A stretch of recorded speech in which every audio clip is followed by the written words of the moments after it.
And just like that, we are going to get right into all of the things. I don't know if I'm flying solo today or we will have guests, but we will see what happens. Welcome to the show that is so bad it might actually be good. I hope you guys are enjoying all the things on this Thursday afternoon. Yesterday was absolutely insane with the base launch. It seems that everybody that was screaming down Jesse's throat in a live space yesterday is now quietly put their tail between their legs, and they are happy that the token seems to have gone up. There is some interesting news that has come down the pike that I will throw out there and see what's happening. We have Binance. They decided to kick out Gout, Game, and Game AI tokens for having transfer tax mechanics that messed with their internal token handlings. The question I have is, should centralized exchanges do more audits before listing these tokens? There's a bunch of terrible shit that happens on the back end out of control that the devs do. And it is difficult. I mean, we're even seeing Binance get caught up in the mix where there are back-end tokenomics happening that go unregistered. And when you have really shitty people playing the game, it gets fucking difficult really quick. Next up, Binance Launchpool drops INIT. It is a fresh layer one. It is going to link apps, chains. It is going to be coordinated through infra. It is framing to start on the 18th of April, and trading is going to begin on the 24th. Excuse me, not framing. Farming starts on the 18th if people are interested in getting in on this and trying to make headway before it goes live on the 24th. Another L1. Do we care, or is this launch pool farming, rinse and repeat? Everybody is trying to get that business that Pumped Out Fun had. These guys were able to bring a new meta into the ecosystem, and it appears that all of the big players would also like a part in this ecosystem. We have the Ethereum Fellowship Phase 6. It is live right now. The devs got stipend, mentorship, a global travel to build the future of ETH Core. Are these fellowships where Ethereum's next breakthroughs are going to come from? The hacker houses. This is Ethereum's version of the hacker house. I think these are how the ecosystem moves forward. And just like we're not in a cocoon, right? These Ethereum people understand that Solana and these other chains are coming for the prize. They are not inactive. They are busting their ass trying to figure out ways to stay ahead of the curve. I would love to know, do you guys think they have the ability to stay ahead of the curve? Because the competition is getting absolutely fierce. You cannot deny what is happening. We have deBridge. It opens up DBR airdrop, and let's fucking go for vault claims. There is a deadline on May 17th. Is anyone actually using deBridge, or are they just here for the tokens? We're seeing a lot of this across the board.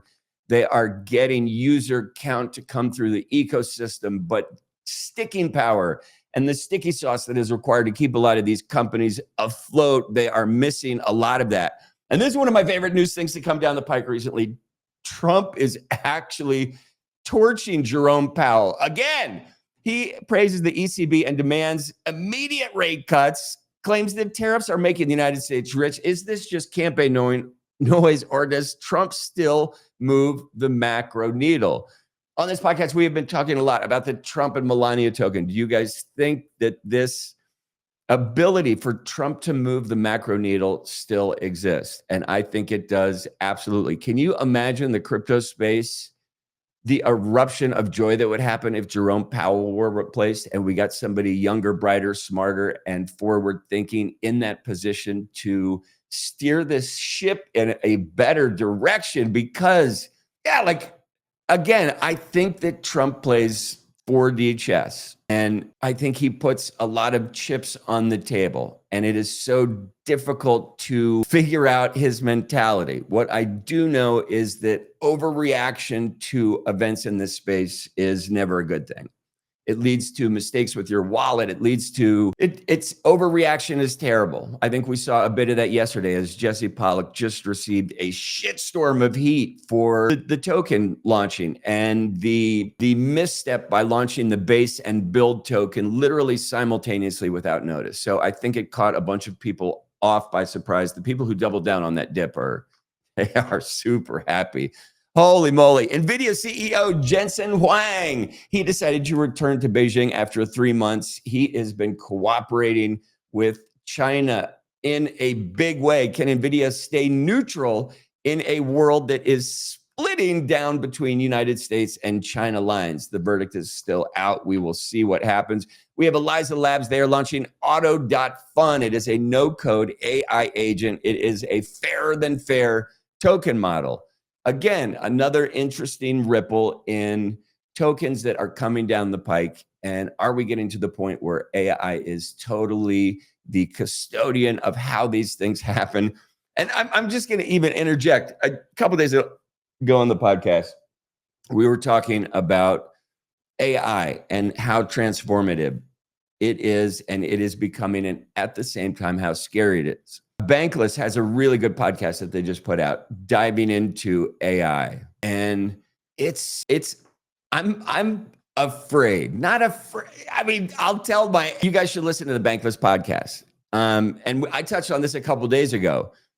The amount of information that you give your AI for your resume, for your thought process, for your social anxiety, for your health problems, for your risk management, for your tax strategy, for your investment strategy.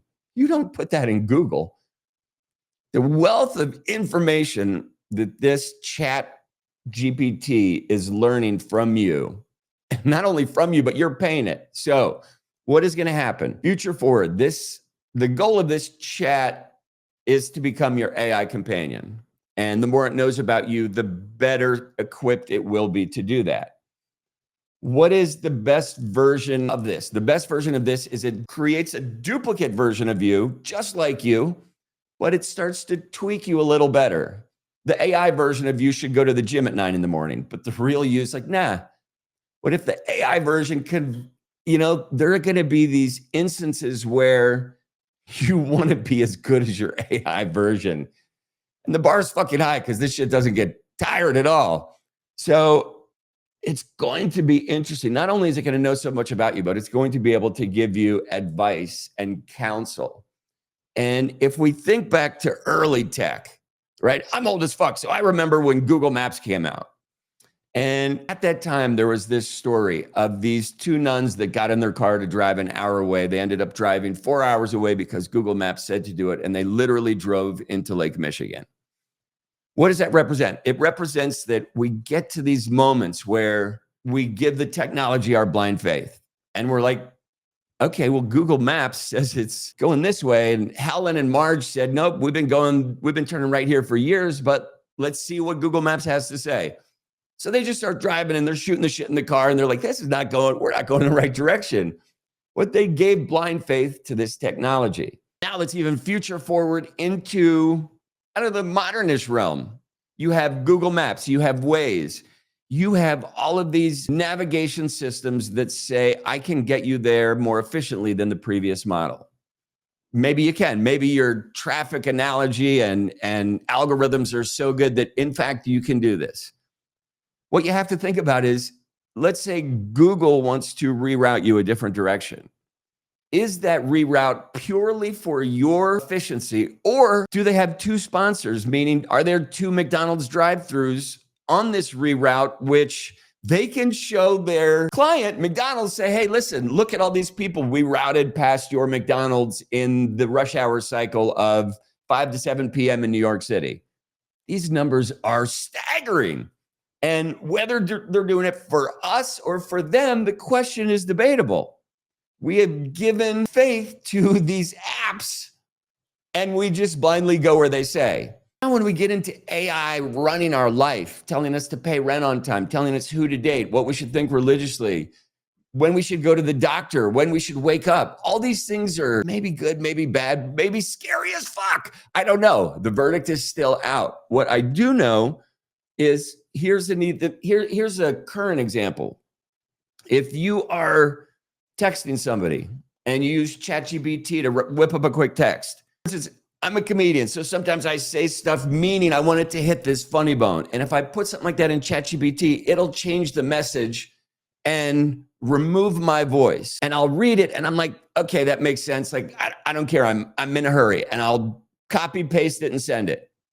Now, what just happened is now I'm reaching out to my buddy in ChatGPT's voice. And it's actually nicer and less crude, and I didn't make any shitty remarks, and it made me a better human. And are we going to get to the point where his AI just reads that, maybe reads the long message, and he says, give me the TLDR on that. And it gives it a 2-line output. And now the AIs are just in sync. Are they going to have you go out of your way to visit a possible McDonald's? In this scenario, are they going to do things that help you become a better human? A better you? I don't know. It's fucking interesting shit. So getting into this zone, we have vibe coding, we have AI. It's going to be the ingredient that infects or helps everything. No code AI agents to do all of this stuff is really interesting. If you have a thought process and a brain and some creativity and you see an output or an app that you would like to bring to light, you can do it by yourself now in a day. It's amazing. And it's so amazing. I don't think it's fucking hit everybody to where they're like, oh shit, we're out of work. We need to figure out what an unemployment line to stand in, because they're going to get long. They're going to get long fast. They're going to get long with people smarter than you that don't have a job anymore, that are getting laid off because they have been replaced by the most advanced technology in the tech sector. When those people get laid off and are standing in unemployment lines, getting work is going to be fucking hard, right? They're going to end up having to take jobs that they don't want to take, which is going to have a ripple effect for the people trying to get jobs as a waiter or a cook. So all this shit is really crazy. I am excited by it, but I do think it's scary, and talking about it is really interesting, and it's getting ready to change everything. Here's a question I would like to read some comments on. If I know I'm older than everybody. Oh, no. So this doesn't matter. This doesn't matter what age you are. If you have kids, when they get to college age, now I understand that there's social value to going to a 4-year university. I'm not knocking that at all. Are you interested in a free AI education or a university education? Keep in mind, the ChatGPT had passed the New York State bar exam, I think, 2 years ago. So it is an official attorney, if you think about it. Here's an analogy. If I had no money and I were arrested for a crime and I was in a lot of trouble, and they give you the opportunity to get a public defender if you can't afford an attorney, most likely that public defender is going to have a huge caseload. He's not going to spend a ton of time on your case, nor is he going to have the bandwidth or ability to spend a ton of time on your case. He's a public defender. He's putting in his 2 years, 4 years, 6 years stint, whatever, before he moves into corporate law or onto his next private firm. We are going to get to the point where an inmate or somebody convicted of a crime is going to have the opportunity, and this will be, in my view, provided by the states. Would you like to have a public defender, or would you like to have an AI attorney for free? It costs the state nothing now. The AI attorney knows every single previous case law precedent before instantly. No mistakes. Well, some of the mistakes could be fucking awesome. But the idea is, if this ChatGPT can pass the state bar exam and it doesn't get tired and it remembers everything instantly, wouldn't you want that attorney on your side versus an overworked public defender with an enormous caseload with no bandwidth to actually fight for you? It's right. Doctors, people that read x-rays, people that administer gas for operations, it is all going to be controlled by automation, all of it. It's faster, cheaper, safer. That bell will continue to ring. I think fucking in Austin, where I am, Tesla cars are coming off the fucking showroom floor without steering wheels. I mentioned 2 years ago on my podcast that I think we're going to get to this moment in time where kids don't even have a license. If you're poor, you'll have a license. If you're well-to-do, you'll never get a driver's license. It will be a sign of a lower class. No, I don't drive. Are you kidding? Drive a car? What? I mean, that's coming. This is It's getting fucking really crazy. I really think it is. Athenia and X Securitize, they are going to announce Converge chain, aiming on mainnet this quarter. How many new chains is too many? Or is convergence what DeFi needs? The verdict is still out. Converge chain, another one. JP Morgan says Bitcoin's digital gold pitch is not currently working. Gold rakes in billions as Bitcoin misses the safe haven flow. Jamie Dimon, JP Morgan, I still believe that we will have this Omega candle from Bitcoin. And we're going to check in on the numbers in a sec. But Samson Mao talks about this Omega candle war. Once this momentum gets started, like shit's just going to start to move at a pace with which it gets movement and it just doesn't stop. So all this shit is super exciting. And bear with me. I am just seeing if I can. What can I do here? Bear with me. I'm sorry. I got sidetracked. I'm trying to figure out some things with this technical stuff. Samson Mount and this mega candle. And if you think about it, it kind of makes sense. There's the old meme where a gentleman is sitting at a table and he's selling Bitcoin for $69,000 and there's no line. Right next to him, the same gentleman is selling the same asset, but it's for $100,000. And the line is around the corner. That price confirmation, it's a real thing. Traders utilize it, strategists utilize it. It is a thing. It's in art, it's in everything. When Bitcoin hits a certain number, it wasn't $108,000. That wasn't it. We thought it was 100. Maybe it's 150. Maybe it's $200,000 and it takes 2 years to get there. But at some point, everybody will have this aha moment and say, that's an asset I missed. I need to rethink this and start getting involved with it. And it's going to create this compounding effect, which is going to add fuel to this greed candle and just send it parabolic. And we're not talking mom and pops doing this, but they will be doing it as well. We're talking about nation states and countries and hedge funds and locals. And it's going to be a wave that absolutely cracks. Last story that I saw in the news that I thought was interesting was CLS Global. It got banned by the United States court for market manipulation. They're facing about a $425,000 penalty, and they cannot serve the United States customers anymore.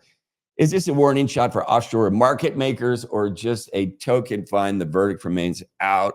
Let's check in on some numbers just because I want to see what is going on in the space. We have the heat map is absolutely beautiful. I love Solana, and it is up 6.56% at this moment in time. We will take it. That is just a beautiful heat map. Crypto Greed and Fear Index is coming in at 30. We're in fear. Yesterday, we were 29. I think we slowly start to bump up. Bitcoin index tells us that the dominance is coming in at 63.16%. We're up a touch.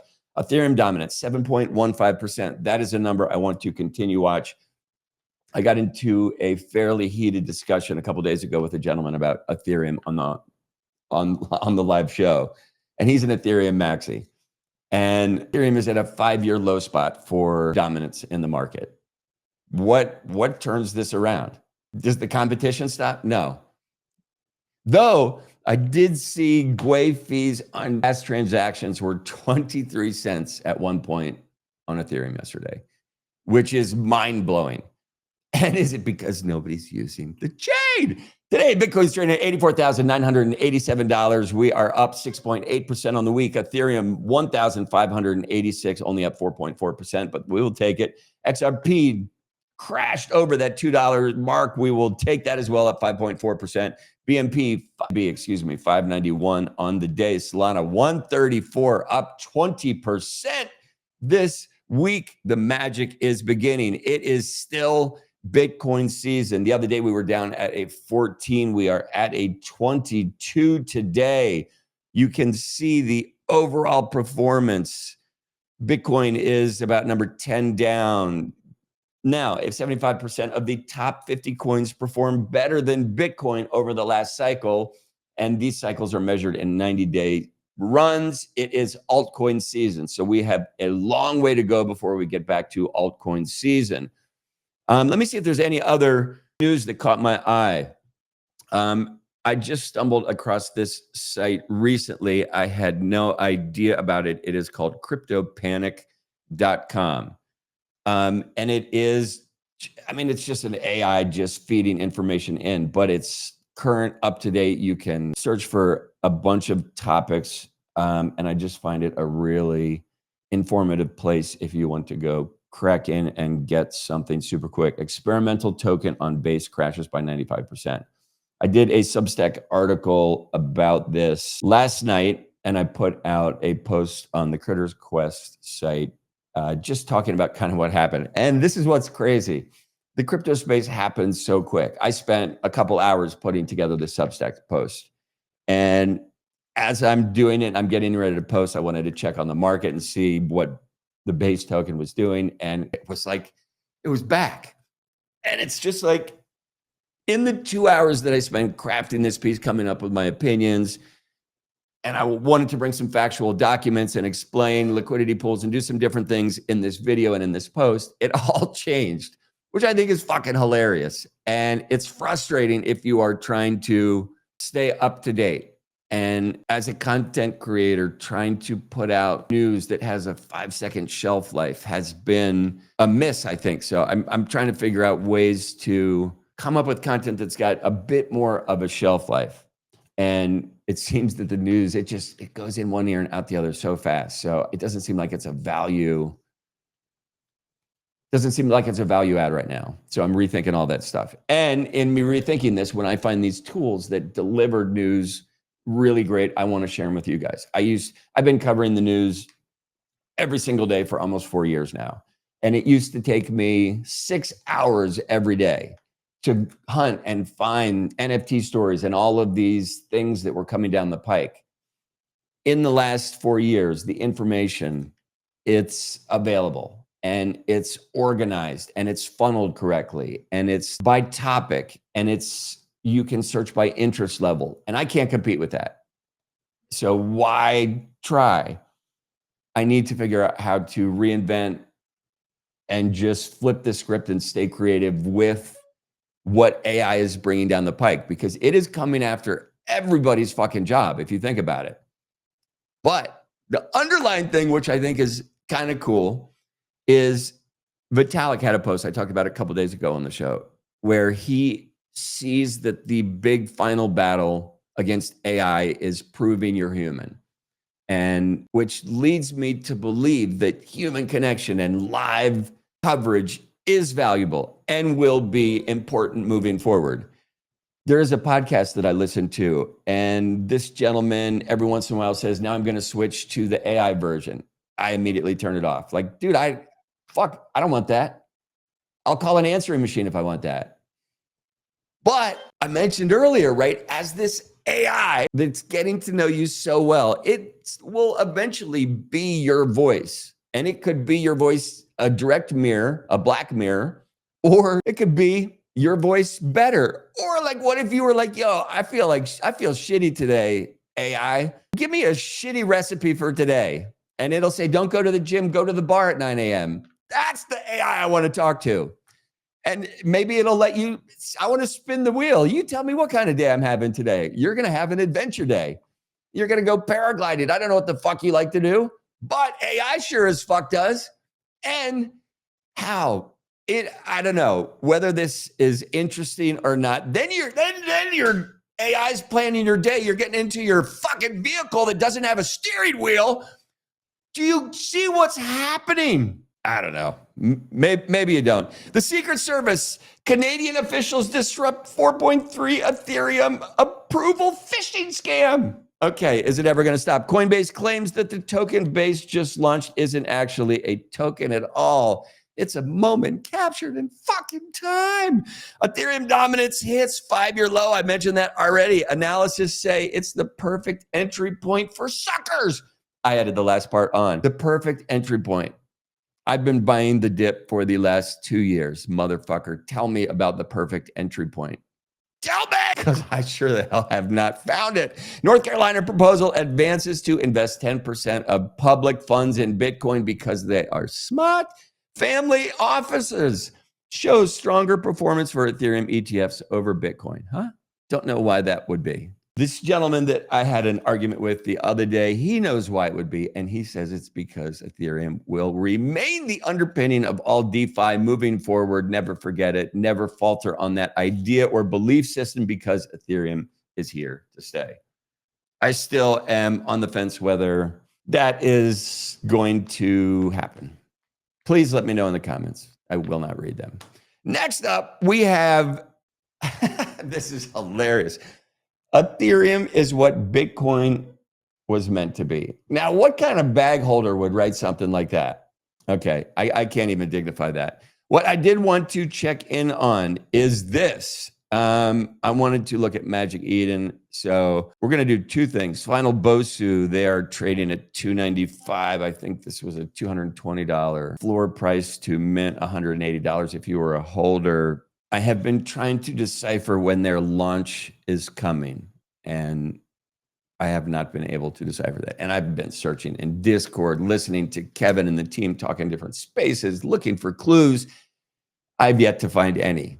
What I have been able to infer after searching in Discord, excuse me if you could hear that burp, is that maybe they're working on some big partnership and they want to have the reveal happen in tandem with this particular announcement. That is all rumor and kerfuffle in the Discord, but I like that shit. So I wanted to share it with you guys. Next thing I want you guys to think about, Critters Quest. I work for these guys. I love these guys. These guys are bringing some magic to the table. I implore you to get in on this. Why? Because I entered the ecosystem at 6 and 5 Solana. We are at 2.79 Solana, which to me is a magical entry point. The idea is you take your critter, stake it, you add multipliers to it when you put it in the staking portal, and that puts you in the games. What are the games? We have, well, we just finished what was called the Terran Spin. And every critter that you held, you got the opportunity to spin once per day to try and put together these different shards to create a full card. Long story short is somebody won the card. They have that in their playing deck now. Playing deck for what? Playing deck for battles.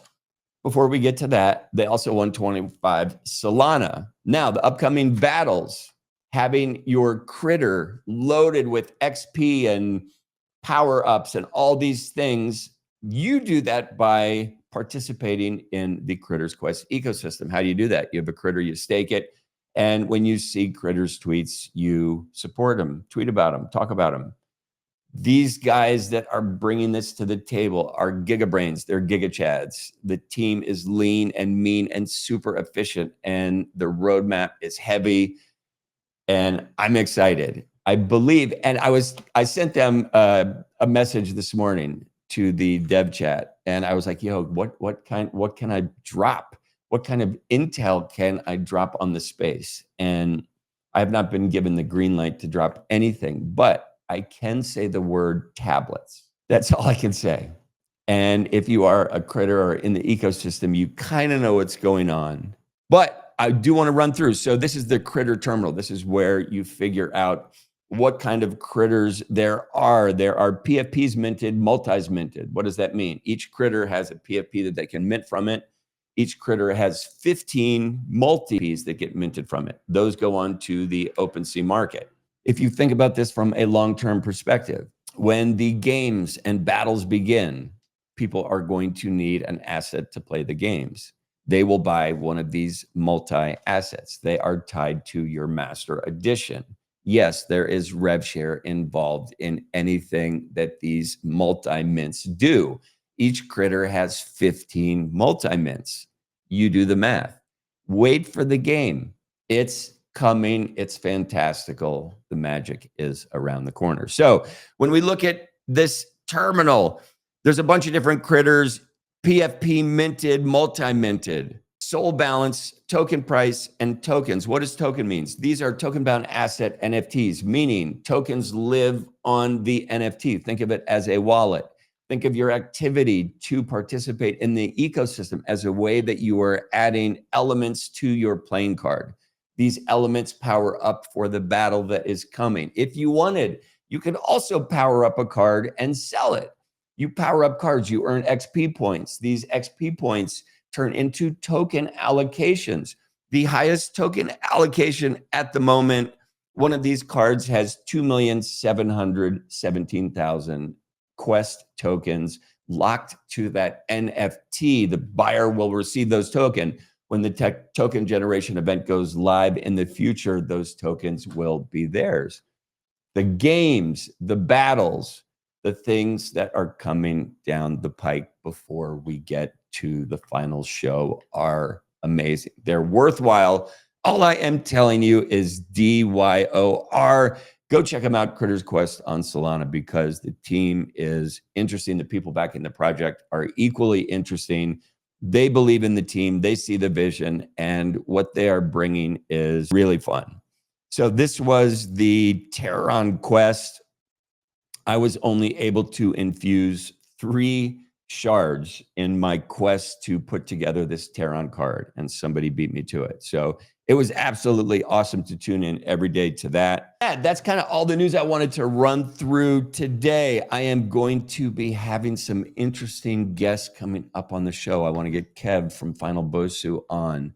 I would love to do that around the time of the reveals that are coming down the pike. I will also get Matt from Critters Quest on to come on, and he will probably drop some alpha. Other than that, I just want you guys to enjoy all the things, stay out of trouble, and enjoy your day.